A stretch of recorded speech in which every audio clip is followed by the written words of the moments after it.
I was making $200,000 USD a year, and I was more miserable than ever before. And I'm going to be talking about the 3 things that I wish I could tell myself back then. I'm not going to ramble.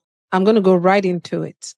Number 1, I wish that I could go back and tell myself, Kepo, do not overestimate what you can do in a year and underestimate what you can do in 5 years.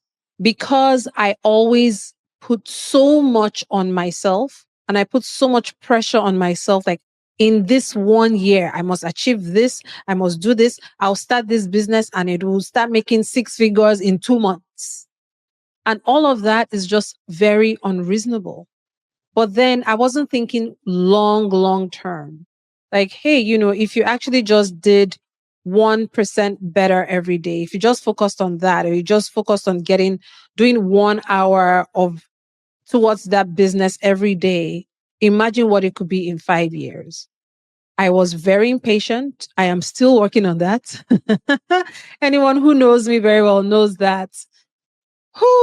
Patience is a development area for me. I'll put it like that. But I was even more impatient then because for me, I wanted things to happen immediately. I wanted things to happen like yesterday because I always have this sense of urgency, which is a good thing if you know how to use it to your advantage. I didn't know how to use it to my advantage. For me, what the sense of urgency was doing was it was making me cram too many things into my days, into my weeks and months. And then what happens is I start out with a bang and I go, and then I crash and I burn out. And then it now starts, this is the beginning of this vicious cycle where I burn out and then I go online and I look at what my mates are doing. And I'm like, why can't I do it like this? And I compare myself with them. And we all know that comparison is the thief of joy.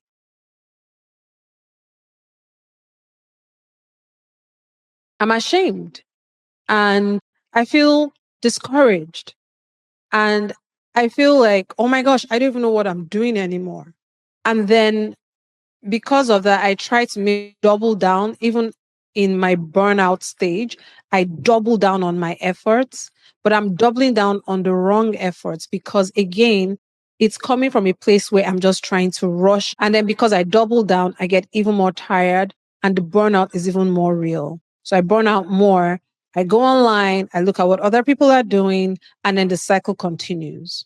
I wish I could go back and tell myself, oh my gosh, Kepo, you don't have to rebuild your life. You don't have to completely pivot. You don't have to completely build a successful and sustainable business in 1 year.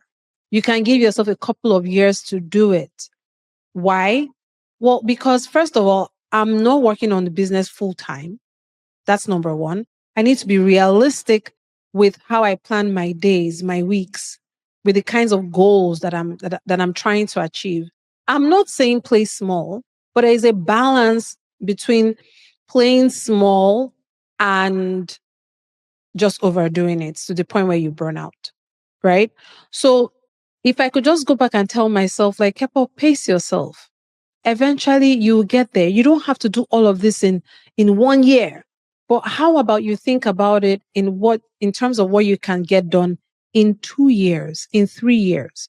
You have a full-time job that you're working on right now. And you know you're not in a position to quit just yet. So why don't you pace yourself? No, I won't do that because guess what? Impatience. And if you're like me, if you're someone like me who, if you don't see small wins, you just get distracted and you're on to the next shiny object. It's called the shiny object syndrome. I don't know if it's actually called that. I'm just naming it that. But it's kind of like that monkey brain. It's like, oh, okay, you do something for 2 months, 3 months, like, it's not working. And then somebody else talks about another business idea, or you go online, you see something, you're like, oh, let me go chase that one.